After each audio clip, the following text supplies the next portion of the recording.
Quick show of hands. Anyone ever feel like you just don't measure up? Ever felt like that in the past before? Okay, 4, 5, 6, 7, 8.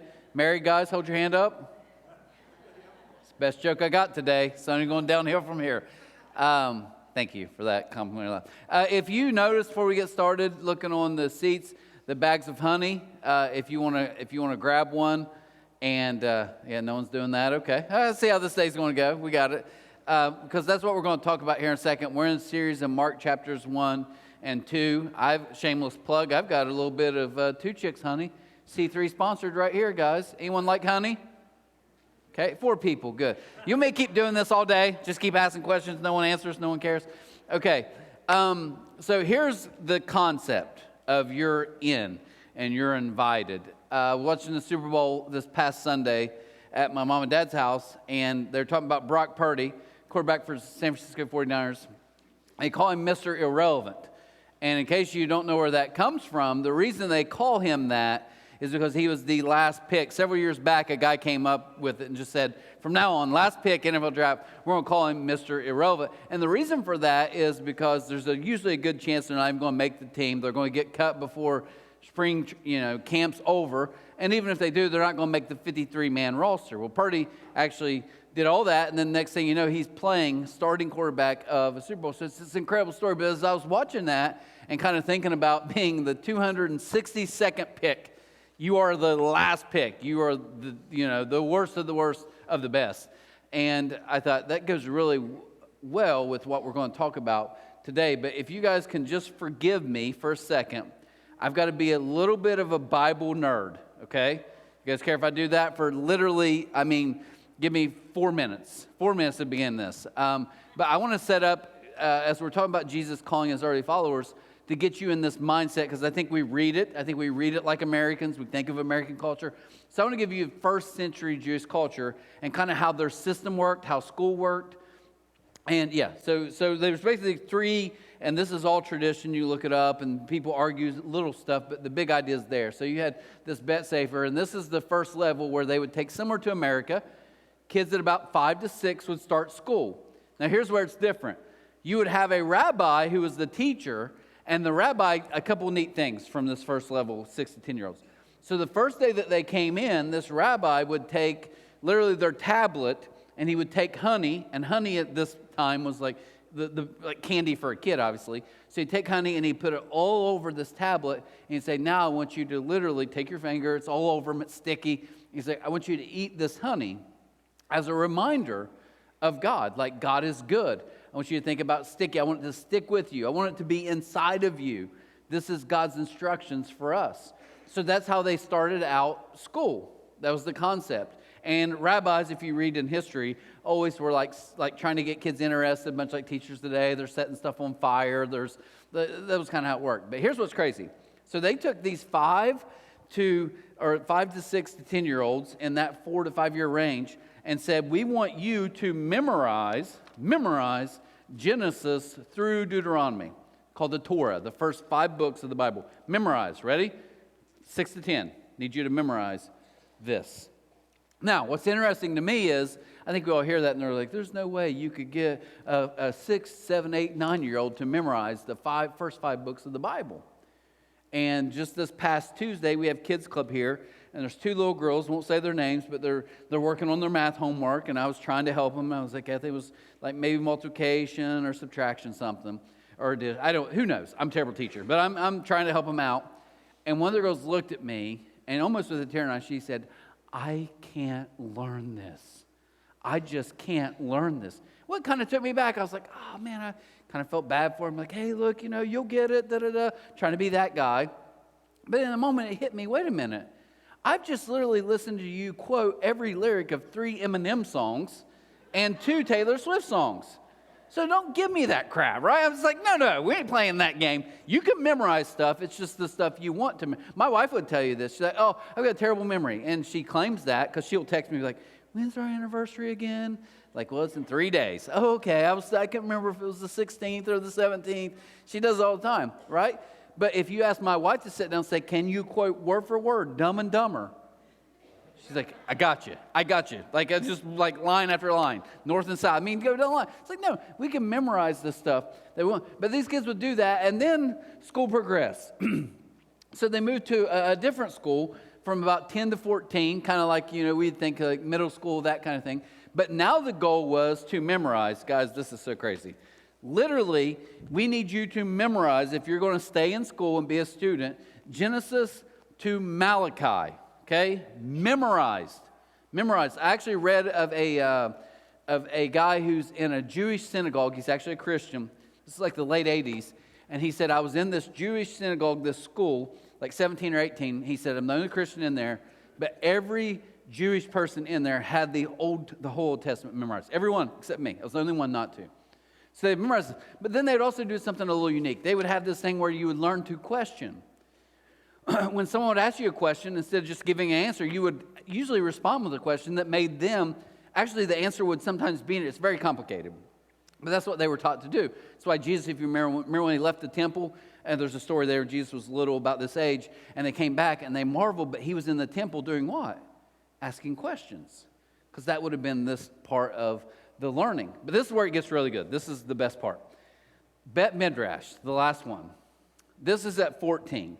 And basically, when you're around 14, say you're a boy, you would actually be like, okay, the rabbi, mom, dad, I'm going to ask today. You basically had to audition. So you walk up to the rabbi and say, hey, I would like to follow you. And the rabbi would literally start grilling you. Well, tell me all 8 prophecies of the coming Messiah from Isaiah. Tell me Jeremiah 1:8.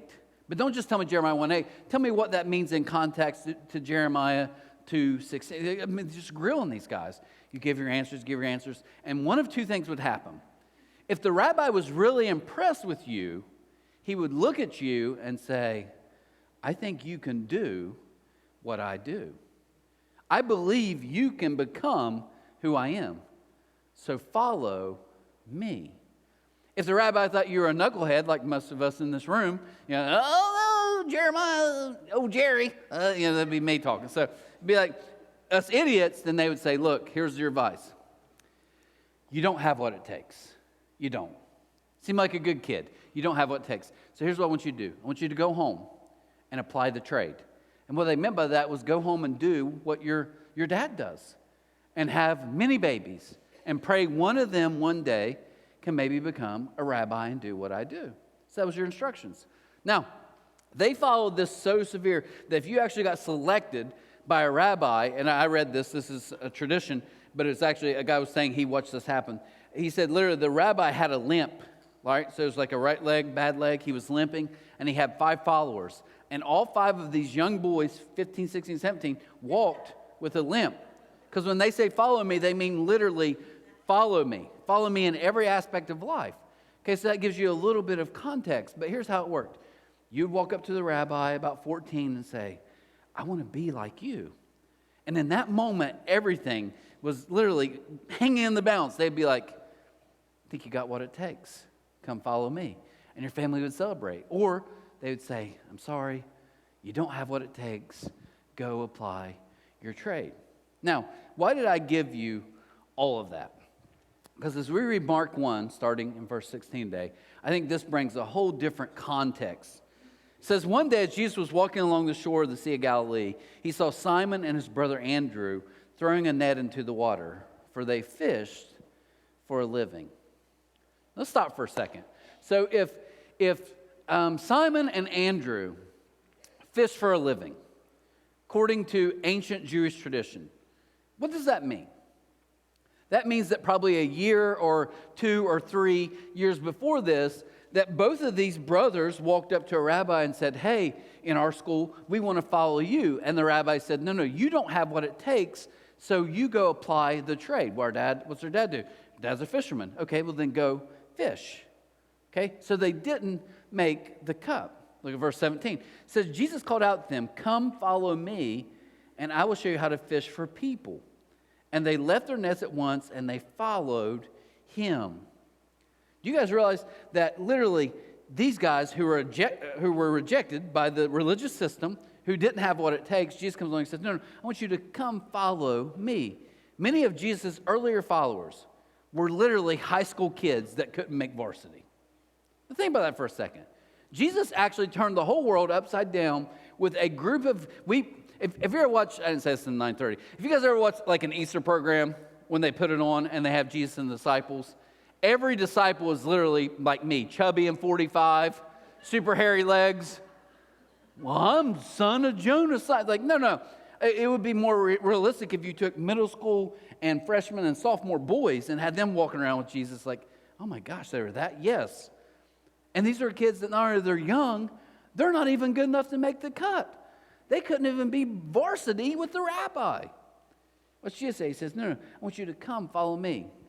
See, the reason I'm telling you this is growing up, I didn't go to church and then started going to this little country church. Great people. But I remember a guy did this message, and he was like, drop everything for Jesus. And then I saw an old 70s film, and you had Jesus, and he comes by, and his hair's feathered, and he looks like he's from Sweden, not the Middle East, so very white. And he has his hair feathered, and he's got on like a bathrobe, and he's got like this Miss America pageant sash that's blue. Right? I'm serious. You guys ever watch this? And he walks by and he sees these older 50-year-olds fishing. And he says, come, follow me. And all these guys, if you've ever seen these old films, they're like, yes, we don't know why. That's probably not what happened.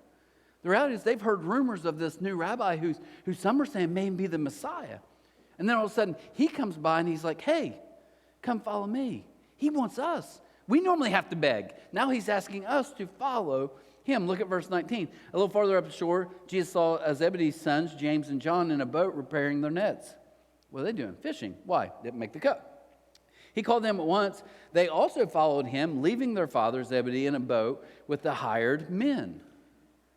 Now, as you kind of think about this is a neat concept because, you know, even for me, it's like Jesus, this whole like purpose. Aaron said it earlier. Our purpose is to help you find your purpose. But what I love is Jesus takes these fishermen and what he says. He said, I know you fish for fish. Now I want you to fish for men. This is the beauty of what Jesus does. Jesus gives you purpose in what you do by repurposing what you do. Think about that. Jesus is like, for a lot of you in here, it's like, he's probably not saying, hey, quit your day job, quit doing what you're doing. He's like, I want to take what you're good at, the people that connect with you, the things that you like, and I want to repurpose it for me and for my glory. That's the beauty of how he simply works. There's a couple of people at C3. One of them, her name is Cassie, and you guys probably seen Cassie around. Cassie's amazing. Cassie and her family, that's Cassie, Matt, you got little Uncle Baby Billy, you got middle Uncle Baby Billy, don't know their names, and then you got Logan. I do know his name, so I call him Logan, okay? True. But here's the cool thing. Cassie was crazy smart. She's crazy smart, and she's literally managing a bank, starts having kids, like, hey, think we'll take off. Long story short, literally we're talking to her and like, hey, you can help us. Cassie helps us, like literally every receipt getting checked. She's like literally like our financial czar. I mean, just like on top of it, everything. But here's the beauty. If you told me, Trent, hey, I want you to look over numbers and the finance and stuff, I'd be like, just kill me now. She likes it. She loves it, and she's great at it. But I think that's for all of us. I didn't say it 9:30. There's a lady named Sherry who we do tables at Lawrence County Recovery, the table. And I've heard so many people say, she is so good. She's so good. Why is she good? Because she's been there. See, I can give them a lot of mumbo jumbo. Hey, you should do this. You should do that. They don't care. But what happens when you walk in and say, been exactly where you were? I know what it feels like to lose it all. I know what it feels like, the shame. You see what I'm saying? And what happens is God takes even the junk in her life and he repurposes it for something really, really good. Jesus gives you purpose in what you do by repurposing exactly what you do. Now, we're going to come back to this in a few weeks, but I'm going to skip ahead to just one more invitation so you can see this. And that's in verse 14 of Mark 2. It says, as he walked along, he saw Levi, son of Alphaeus, sitting at a tax collector's booth. Follow me and be my disciple, Jesus said to him. So Levi got up and followed him. Now, I don't want you guys to misquote me. This will go rampant somewhere. Don't do that. I want to give you a thought here, okay? I believe, we've been here for 16 years now. I believe everyone in this room, you know what I want for you? You guys watching online, you know what I want?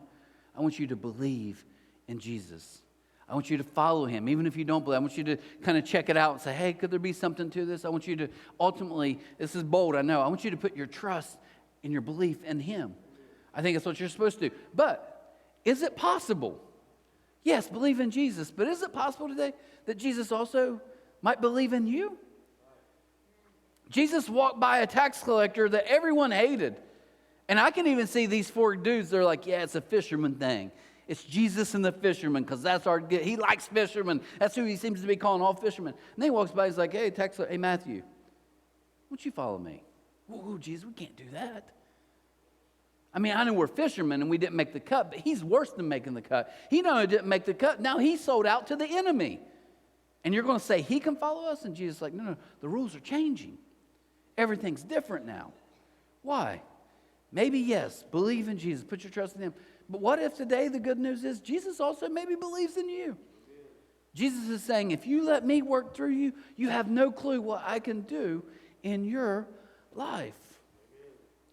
When I have finished high school, went to Morehead State, I like to say I played football. I didn't play football. I was on the team. I held my helmet a lot, right?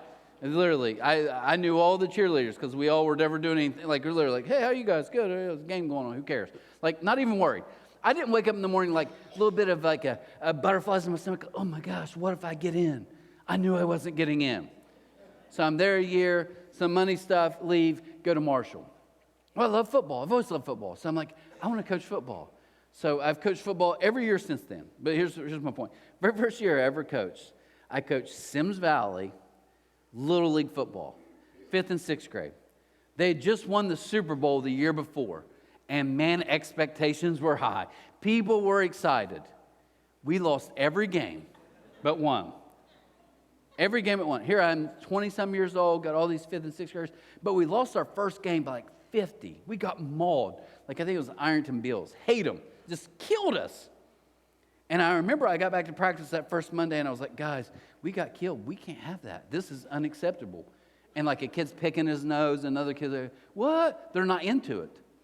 And I looked at the assistant coach and I said, we can't make them want to win, but we'll make them not want to lose. And we started torturing these poor little 5th and 6th graders. I torture them every day. And that was my phrase. Like, can't make you want to win, but I will make you hate losing. And they're like, I hate it. My mom's making me play. I hate you. I hate football. It's terrible coaching, right? Well, about 2 weeks in, my dad, I don't even know why. He's coached for years, all different sports. I don't know why, but he comes down there. Maybe he's heard rumors I'm killing kids. And he walks down. He's like, hey, let me talk to you for a second. And he's like, what are you doing? And I was like, I've learned I can't make them want to win, but I make them not want to lose, right? And he's like, that's the dumbest thing I've ever heard. They're kids. And I'm like, he's like trying to talk me into like, lay down, let's go through plays. I'm like, no, we've got an hour of just torture every day until they win. Well, he gets mad, and I can tell he's like visibly mad. He's like, just like, ooh. And I'm like, I'm just telling you, man, I'm not doing stuff your way. You're too easy on people. I'm old school, even though he's older than me, right? And this is a true story. And he just leaves. I'm like, good. I don't want him around anyways. Get back to what we're doing. He comes rolling back in like 20 minutes later with like 5 Giovanni's pizzas from Aid. And he's like, guys, practice is over, pizza party. I mean, these kids are just like, I love that coach. Like, we love him. He's the greatest coach in the world. I remember we get home and I'm talking to him. I'm like, look, I know, because he's always kind of operated differently. And he's kind of got that loose, like, I was like, I get it, but that's not how I roll. I'm here to win.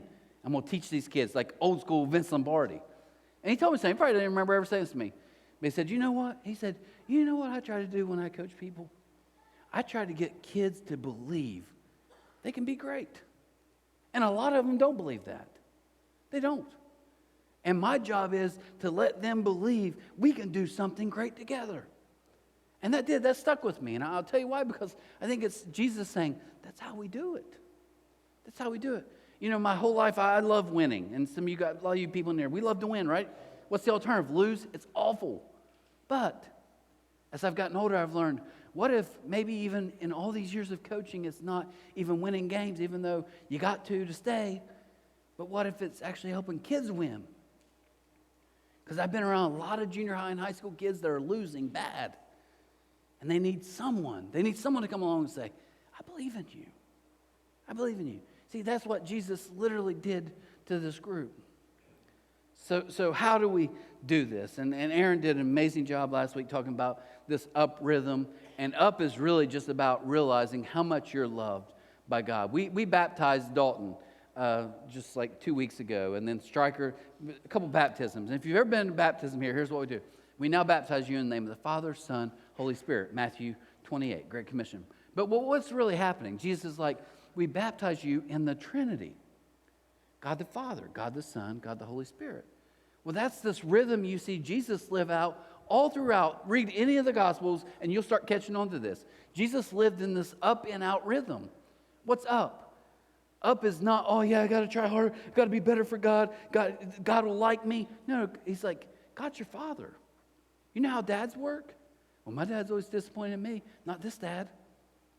He said, no, I love you unconditionally. So much so, I'm sacrificing my son for you. It's being loved more.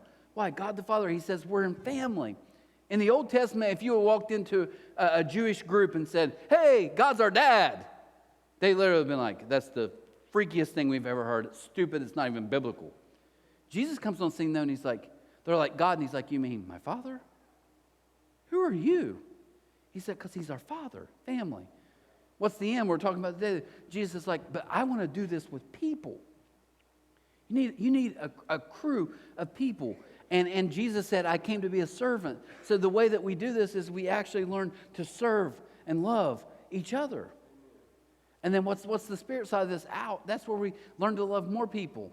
And I think I can give you a verse that just summarizes all this. Jesus is about to die. I read it a lot because it's so good. Jesus is like, here's what he said. He said, I'm the new priest, which blew people's minds. The religious elite hated it. But he's like, no, there's a new priest in town. It's me. And with a new priest comes a new contract or covenant. The old covenant contract was there, but now the new priest has a new one. And because I'm the new priest and I'm equivalent to God, I get to make new commands. This is what he said in John right before he was about to go to the cross. He said, so now I'm giving you a new commandment. This is replacing it all. Here it is. What's the new commandment? Love each other. Now see the up and out in this. Just as I have loved you. Peter, you remember when you told me you would never let me down, you denied me 3 times? You remember that, buddy? Yeah. Remember what I did? Called you right back to me, didn't I? Hey, Matthew, you remember when you were a tax collector and everybody in the group said, don't pick him because we hate him? But you remember what I did? Yeah, I do, Jesus. You loved me when no one else did. See, that's the upside. We are completely loved by God, a love we can't imagine. So what's the end? Because of that, look at the next one. Just as I've loved you, you should love each other. Love people the way I've loved you. Not to earn it. You just got to live in that freedom. And look at the outside. He says, your love for one another will prove to the world you're my disciples. See, there's a group of people around you who literally like, I think all this right now. There's people who probably get online just to mock this. All these weirdos get together and talk about a guy who died 2,000 years ago. They give money. It's stupid. I have friends who say that all the time. But you know what I pray for? I pray they're like, Trent, I think everything you do is stupid. I don't agree with it. But I can't deny how you guys treat each other. I can't deny how you treat me. See, this is what I love about all the social media. We're all warriors. We love to get on there and talk about, hey, you believe that Super Bowl commercial? You know, you got one group like, hey, where's Aaron Stevens' name, biblical, da-da-da. Then you got another group on there and like, oh, I think it's actually, but it's like, who made any of us experts? We all think we're experts in everything. And I thought, you know what the best answer would be, though? What would it look like for me to love? What's that look like? Because that's what he's called us to do. So we're so busy getting our opinion across or making sure people know how I feel or what I think. Who cares? All I can tell you about is the one who loves me unconditionally. And I know I'm called to love others the same way. So here's a challenge I have for you, okay? This is the week 2 challenge. If you don't have the app, you can do this challenge. Just as we think about in relationships, I want you to think about people you're connected to, maybe you used to be connected to, maybe someone you kind of been thinking about lately because they're struggling. Here's a challenge I want you to do this week.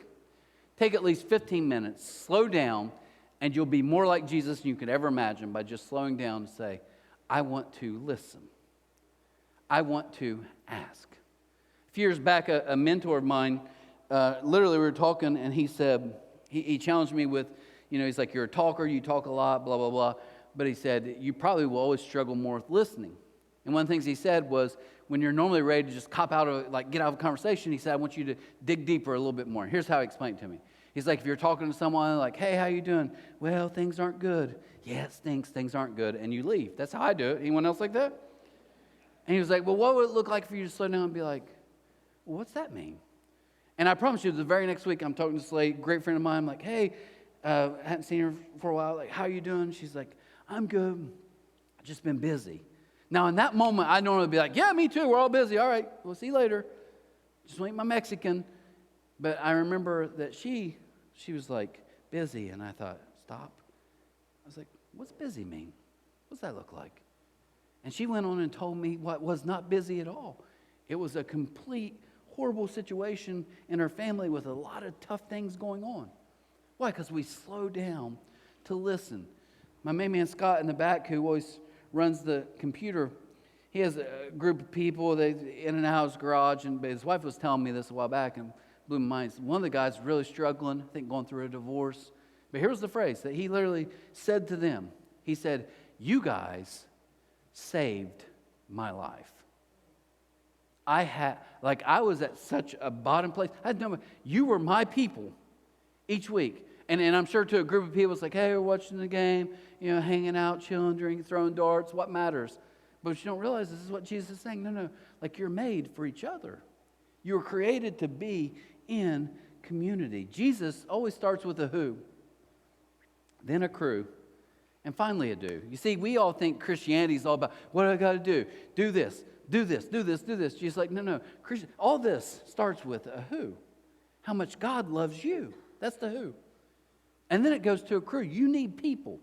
You need people even other than just your boyfriend, your girlfriend, your wife, husband, your kids. You need a group that can kind of be around you, that kind of rub off and on each other. Okay, that sounded really way dirty. No, don't. Scratch the last thing I just said. Don't rub on and off each other, okay? But you need people close enough to where, like, I'm telling you, I have friends in my life and they're like, you always say this, but then you do this. And you kind of get mad. They'll be like, well, you got the right to call me out. It's like, yeah, you know what, you're right. You're right, I do. I actually appreciate you helping me with that.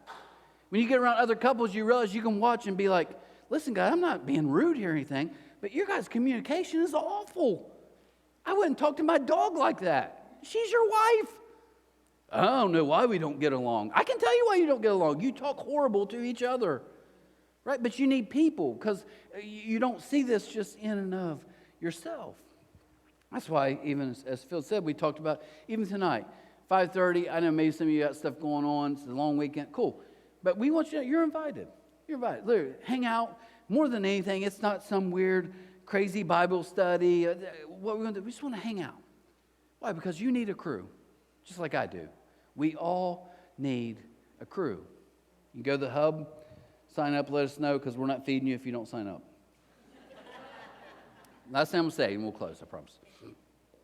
So, to go full circle with this whole concept, right, of like how the Jewish culture worked. Rabbis had their set of teaching that they called their yoke. And what their yoke was a rabbi would say, I'm the best of the best, a rabbi who I studied under. I've got all the Old Testament here to hear memorized, but here's my interpretation of what God's saying. Kind of probably close to modern day like denominations, Like, I don't believe in talking tongues. I think that's crazy gibberish. Someone else like, well, look at this verse. Does it not say it? Yeah, it does. But what about in 1 Corinthians when they said, if no one can interpret tongues, so you can just go in wars with each other, right? Sure. But that's what they were doing. Like they would literally be at each other like, no, this in Exodus means, and then another guy big, no, my teaching. But here's another thing they would do. They would add rules upon already all these 613 commands. If you want to really love God, yes, do all this. But I also need you to add. Crazy. Here's the beauty, though. So that was called their yoke, their teaching, how they interpreted the law, the instructions, and how they added to it. Jesus, my main rabbi, comes onto the scene. Look what he says. Matthew 11. We'll close with this one. Then Jesus said, come to me, all of you who are weary and carry heavy burdens, and I will give you rest. Look, I know how this system works, and there's tons of rules, and there's tons of things you got to do this to be in. If you don't do this, I get it. But look at this next verse. So good. He says, take my yoke upon you. My yoke. It's different. This is the best part. This is the good news. He says, let me teach you because I'm humble and gentle at heart, and you will find rest for your souls. Let me help you walk in these unforced rhythms of grace, as the Message calls it. Let me help you to realize that you are happiest in your life when you find out the spot you're in right now, the things you love, the way you've been wired with your personality is all a way for God to repurpose how you can be loved by Him and then take that to love others. That's the best part of all this. So here's what I'm going to challenge you to do with this in relationship. I want you to think someone, maybe it's a spouse, maybe it's a kid, maybe it's something. I want you to really this week say, you know what, I get busy, I get doing my stuff. I want to slow down. Really, truly be present. Maybe it's with your kids, maybe it's with whoever. I'm going to be present though. I really want to be about somebody else and not just living in my bubble every second of every day. Okay, that's our challenge as we live this inward rhythm. Up, in, out. So here's what I do. Let's just pray for a second. Would you join me for a moment? Let's close our eyes. Look at the ground. Look at the ground, then close our eyes. You can do either one. God, thank you so much for being so good to us. God, I thank you that today, if we're not careful, we could read this and make it more about just how we're called to drop everything. And maybe there's some truth in that. But in context, we realize you call the ones that no one else called. You want the ones no one else wanted. And you took a ragtag group of kids and changed the world. Because no one has a clue what you can do in any of our lives in this room with you working in and through us. So I pray for that today. I pray that this week would be different because of the way that we walk and talk. Not because we're trying to earn more favor or earn your love. We already have that. But so we could love others the way you've already loved us. Help us to do that. Help us to be present. Help us in those moments when we want to just kind of brush something off and move on, to just slow down. Be present in the moment. Maybe dig a little deeper. Love like you loved. Ask questions like you ask questions. Truly care about the person we're interacting with the way you cared about us. Jesus, all this stuff hinges on just faith. Us putting our faith and trust in you. And I pray everyone in this room, I pray people watching online would do that. It's that simple. It's truly to believe in you. But I celebrate this morning that you also believe in us. That you want to work in us and through us and do things we could never imagine. Jesus, that is good news for every person in this place. Help us to be that good news to a lot of people who desperately need it. We thank you, love you. Thank you for the ultimate sacrifice that we can have life as you now live in us. Help us to be that group this week. We ask these things in your name, and amen. Guys, love to see you tonight, 5:30. Check out the hub. Have a great week. Hopefully we see you. If not, next week for week 3. Take care.